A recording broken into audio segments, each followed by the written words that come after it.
Third supplementary میں وہیں اٹکا رہوں گا. انڈسٹریز اینڈ کامرس کی بات چل رہی ہے اسپیکر صاحب. کوئی آپ کا تھرڈ سپلیمنٹری بنتا نہیں ہے. سیکنڈ تھرڈ آپ اس کو ریپیٹیشن میں چلے جائیں گے تو پھر عبدالباسط صاحب نہیں, وہ ریپیٹیشن اس لیے ضروری ہے کیونکہ میرے خیال سے سعید بھائی بھی یہیں بیٹھے ہوئے, انہیں پتہ ہے کہ میں کیا سوال کر رہا ہوں, لیکن سوال کا جواب نہیں آ رہا. میں پوچھ رہا ہوں ایز آف ڈوئنگ بزنس کے کون سے انڈیکیٹرز ہیں. اگر ان کو نہیں پتا تو مان لیں کہ نہیں پتا, پھر کم از کم میں تو یہ ایکسیپٹ کر لوں کہ ان کو نہیں پتا, اور جا کے ورلڈ بینک کی ایک ویب سائٹ کھولیں, وہاں پہ ایز آف ڈوئنگ بزنس کے انڈیکیٹرز لکھے ہوئے. اگر ان کو یہی نہیں پتا تو یہ پتہ نہیں کہاں سے گروتھ آ رہی ہے انڈسٹریز. جو ہمارا سندھ کا جو انڈسٹریز ہے, انڈسٹری اینڈ کامرس کی جو منسٹری ہے, اس کی اسمال میڈیم انٹرپرائزز کی ڈیفینیشن کیا ہے؟ کیونکہ ہر ممالک میں, ہر صوبے میں الگ الگ ہیں, تو کیا یہ ہمیں سندھ کی بتا سکتے ہیں کہ اس کی ڈیفینیشن کیا ہے؟ عبدالباسط صاحب آپ ڈیفینیشن پر آ گئے. یہ دیکھیں اس طرح کی آپ اپنی ساری وہ ایبلٹی ڈیفینیشن ساری وہ پارلیمانی سیکرٹری صاحب سے آج ہی پوچھیں گے. آپ یا تو ان کے بہاف پہ یا تو آپ آنسر کر دیں, میرے کو زیادہ خوشی ہوگی. آپ کر دیں ان کے بہاف پہ, میں تو کہتا ہوں آپ کریں, آپ دے دیں آنسر.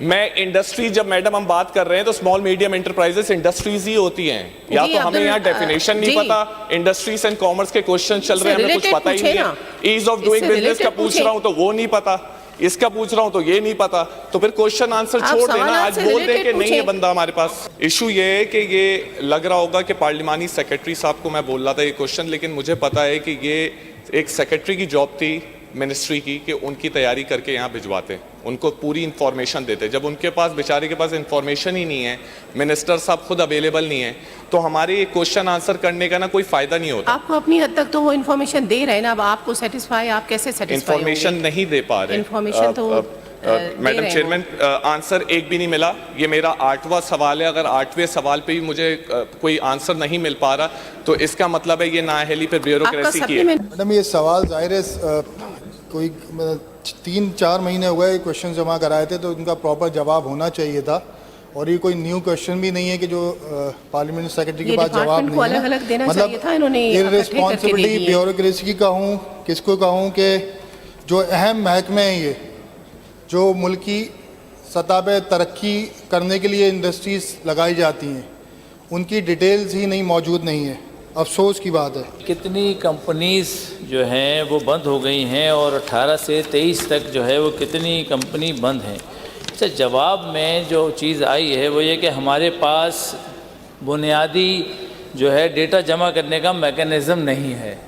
تو میڈم دنیا چاند پر چلی گئی, دنیا نئے چاند پر نئی نئی جگہیں ڈھونڈ رہی ہے, کمپیوٹر اتنا زیادہ ترقی کر گیا ہے کہ ہر چیز آپ کے بٹن پہ موبائل میں آج موجود ہے. اور میڈم یہ جواب میں لکھتے ہیں کہ ہمارے پاس ایسا کوئی میکانزم نہیں ہے. تو ان سے سوال آپ خود پوچھ سکتی ہیں میڈم کہ ایسی کیا وجہ ہے کہ آپ کے پاس ڈیٹا موجود نہیں؟ اس لیے کہ کمپنی رجسٹر ہوتی ہوگی, جب وہ بند ہوتی ہے تو اس کا بھی ڈیٹا جو ہے ان کے پاس آتا ہوگا کہ بند ہو گئی, اس کا ٹیکس جمع نہیں ہو رہا, اس کی رجسٹریشن نہیں ہو رہی ہے. یہ سب معلومات ہیں میڈم. اگر بیوروکریسی اتنی نائل ہے تو پھر آپ خود ہی جو ہے وہ کر سکتے. میرا سوال یہی ہے کہ ایسا کیوں ہے کہ یہ جواب یہ دیا جا رہا ہے؟ ٹیکسٹائل کا جو ہے میرے بھائی نے سوال کیا ہے, وہ بھی الحمدللہ بڑی ہے, کم نہیں ہوئی ہے. تو یہ جو بند ہوئی ہے, یہ آپ کو بھی سب کو پتہ ہے کہ ہمارا ہمیشہ وفاق سے یہ مطالبہ ہوتا ہے کہ یہ جو بجلی کی یونٹ بڑھتے جو ریٹ ہے, جس کی وجہ سے, اور اس کے ساتھ گیس کا لوڈ شیڈنگ ہوتا ہے, اور ابھی تقریباً 1-2 سال سے تو گیس کے جو ہے میٹر وغیرہ بھی نہیں لگ سکتے ہیں, جس کی وجہ سے انڈسٹریلسٹ کو بہت زیادہ پریشانی ہے. مگر اس کے باوجود سندھ گورنمنٹ کام کر رہی ہے. الحمدللہ انڈسٹریل زون ترقی میں جا رہے ہیں, جس کا مین وجہ یہی ہے, جس طرح پہلے حالات خراب ہوتے تھے, جو لا اینڈ آرڈر سچویشن کی وجہ سے انڈسٹریلسٹ بھاگ جاتے تھے, کام نہیں کرتے تھے, بند ہوتے تھے, لیکن اب الحمدللہ وہ ماحول نہیں ہے. تو ہماری پوری کوشش ہے کہ تمام انڈسٹریلسٹ کو سہولیات دی جائے اور مزید یہ ترقی کر سکے. حیدرآباد کے اندر اسمال انڈسٹری کا پروجیکٹ پچھلے 10 سال سے لانچ کیا گیا. سندھ گورنمنٹ نے, لوگوں نے اپنے پیسے دے دیے, جمع کرا دیے, آج تک ان کو پلاٹ کی الاٹمنٹ نہیں ہو رہی ہے, وہاں پہ کوئی ترقیاتی کام نہیں ہو رہا ہے. اور حیدرآباد کے اندر یہ عالم ہے کہ جو انڈسٹری کے پلاٹ تھے انہیں بیچ کے کمرشل کیا جا رہا ہے. منسٹری کے لوگ اس میں دو نمبری کر رہے ہیں, بے ایمانی کر رہے ہیں. نہ تو اسمال انڈسٹری کے پلاٹ لوگوں کو دیے جا رہے ہیں, بلکہ جو انڈسٹری کے پلاٹ تھے ان کو چینج کر رہے ہیں, ان کا اسٹیٹس چینج کر کے انہیں پرائیویٹ کیا جا رہا ہے. اس پہ madam speaker, Sindh small industries Hyderabad میں ہو یا پورے سندھ میں, اس میں بہترین کام ہو رہے ہیں, اور جس کے سہولیات کے لیے ابھی 1 ونڈو کمپیوٹرائز سسٹم کا بھی کام چل رہا ہے, جو جلد سے جلد نافذ ہوگا, اور ہر بندہ جو ہے اپنے پلاٹس کو جو ہے کمپیوٹر کے ذریعے پورا ڈیٹا کلیکٹ ہو رہے ہیں, تو ان کو یہ سہولیات بھی دی جا رہی ہے.